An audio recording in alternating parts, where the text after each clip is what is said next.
ایک بات مجھے بتائیے، سناٹا تھوڑی دیر، میری بات سنیے 2 منٹ، یہ بتائیے دور اتنا خراب ہے کہ تھوڑی دیر اگر ذکر علی کسی نے کر دیا یا تو وہ اخباری ہو جائے گا، بھئی یہی سے تو پیغام دے سکتا ہوں، یا ملنگی ہو جائے گا یا نصیری ہو جائے گا۔ میں دماغ خراب ہے، آپ کو بہت بڑی بات کہوں آپ کی خدمت میں۔ پہلی بات تو آج تک لوگ اخباری کو سمجھے ہی نہیں کہ اخباری کسے کہتے ہیں۔ میں غلط بات پڑھنے کا عادی نہیں ہوں اور پوری ذمہ داری سے پڑھ رہا ہوں، یہاں سے لے کے حوض علمیہ نجف اشرف تک کی ذمہ داری ہے، ایک ایک حرف ایک ایک لفظ کا ذمہ دار ہوں اگر پڑھ رہا ہوں۔ اخباری جانتے کسے کہتے ہیں؟ 3 قسمیں ہیں، ماضی کی اخباریت، حال کی اخباریت، نام نہاد اخباریت۔ وہ اخباریت کے جو اصل ہے اس کا تعلق ہی مرجعیت سے ہے۔ بہت بڑی بات میں کہہ رہا ہوں، پوری ذمہ داری سے سن کے پڑھنے والوں میں سے نہیں ہوں۔ کتابیں میرے پاس ہیں، میں پڑھ کے پڑھتا ہوں، اور علماء کی کتابوں کے ساتھ ساتھ علماء ربانیان کو پڑھتا ہوں، عرفا کو پڑھتا ہوں۔ سنیے گا، اخباری کا تعلق ہی مرجعیت سے ہے۔ ارے کوئی ایرا غیرہ اخباری نہیں ہو سکتا۔ اخباری اسے کہتے ہیں جو خبر واحد کو یعنی خبر واحد پر عمل کرے، یعنی معصوم کے قول کے سیاق و سباق کو سمجھ سکے اور اس سے نتیجہ اخذ کر کے ہم تک پہنچا سکے۔ وہ کون ہے؟ وہ علماء کرام ہے۔ کون؟ مرجعیت کا لیول ہے۔ کون ہے؟ جانتے ہیں؟ عرفا کی۔ ارے بانی انقلاب حضرت خمینی رحمت اللہ علیہ تابسرا، آیت اللہ برجردی، آیت اللہ حائری، آیت اللہ نائنی، آیت اللہ وحید خراسانی، کتنے نام گرا دوں آپ کی خدمت میں۔ یاد رکھیے گا، نام نہاد اخباریت پہ لعنت۔ بہت احتیاط سے پڑھنے کا عادی ہوں میں، اختر بھائی دعائیں چاہتا ہوں۔ نام نہاد اخباریت پہ لعنت، اور جو اصل اخباریت ہے اس کو سلام۔ اور نام نہاد کو مد نظر رکھ کے ایک جملہ کہوں، میں مولوی ضرور ہوں، نہ درباری ہوں نہ اخباری ہوں۔ ارے کم از کم جملے کی داد چاہتا تھا، نہ اخباری ہوں نہ درباری ہوں۔ تو آپ یہ سمجھیے کہ مولا کے بجائے تھوڑے سے پڑھے نہیں کہ اتنے بڑے بڑے تمغے مل جاتے ہیں، اخباری ہو، اصولی ہو، اخباری ہو، نصیری ہو، یہی تو ہے۔ ہم سنیے، یہ سب باتیں اپنے گھر میں رکھیے، ارسطو اور افلاطون کے فلسفوں کی قے کر کے اسلام کی زمین کو گندا نہ کیجیے، اپنے گھر کی زمینوں پہ قے کیجیے۔ ایک بات بتا دوں آپ کی خدمت میں، خود مولا کائنات میں نہج الاسرار پڑھیے، خطبے کا جملہ ہے، خود نبی کریم فرماتے ہیں، یا علی، یا تو تمہیں میں نے سمجھا یا میرے اللہ نے۔ پیچھے تک بات نہیں پہنچ رہی ہے؟ یا علی کو میں نے سمجھا یا اللہ نے، اور پھر نبی فرماتے ہیں یا علی، یا تو مجھے، یا تو تم نے سمجھا یا تو اللہ نے۔ پھر آگے بڑھ کے فرماتے ہیں اللہ کو یا تو میں نے سمجھا یا تم نے سمجھا۔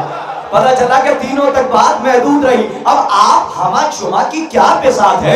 ایک بات آپ کی خدمت میں، بہار الانوار کی بڑی مشہور روایت ہے کہ مولا فرماتے ہیں اگر پتہ چل جائے سلمان کے دل میں میرے لیے کیا ایمان ہے تو ابو ذر سلمان کا قاتل ہو جائے، تو یہ تو لوگوں نے اپنی آرا، حکمہ کی آرا ہے، اس کے اوپر تو بعد میں بحث کروں گا، اس کے اوپر تو آرا چل چکا ہے، حکمہ کی آرا، لیکن بات اگر علی کی ہو اور علی ثابت کرے تو بات میں وزن ہے۔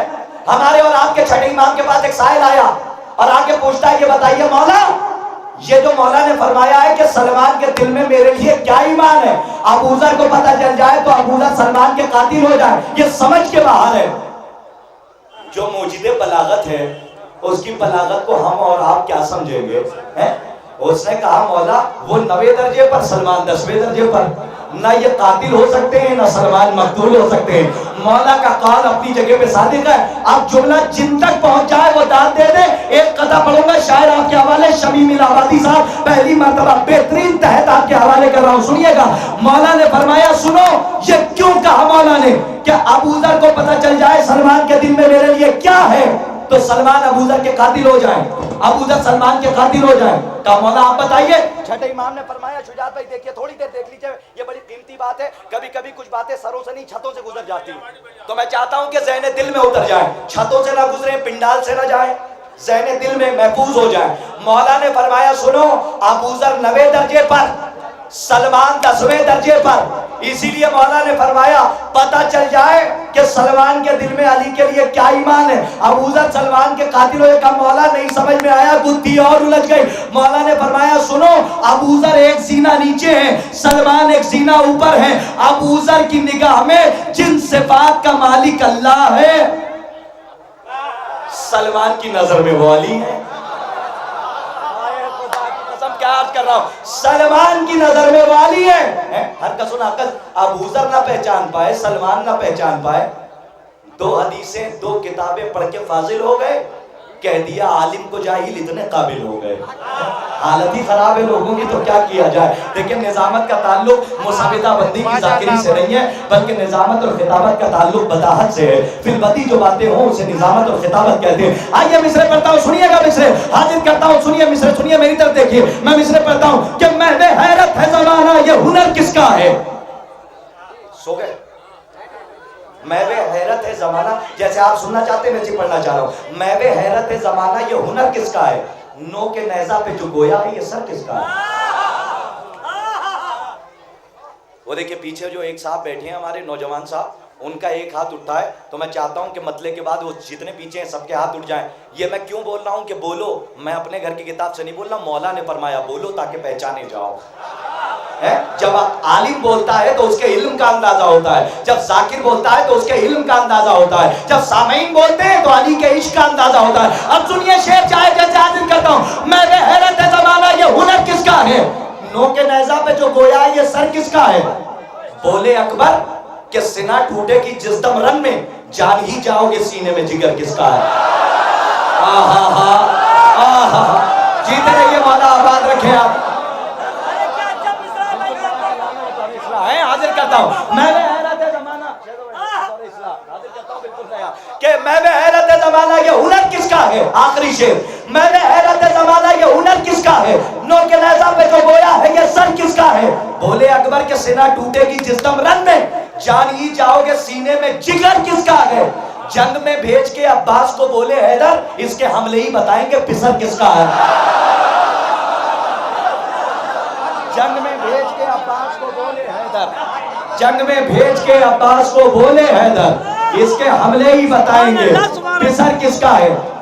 ایک شعر کی داد آپ نہ دیجئے گا. یہ جو متدین افراد بیٹھے ہیں ان سے لے لوں میں داد، صرف ایک مصرے کی داد عابد صاحب سے چاہتا ہوں، شہزادہ صاحب سے. اختر بھائی بیٹھے ہیں، سنیے گا. شاہین بھائی سنیے.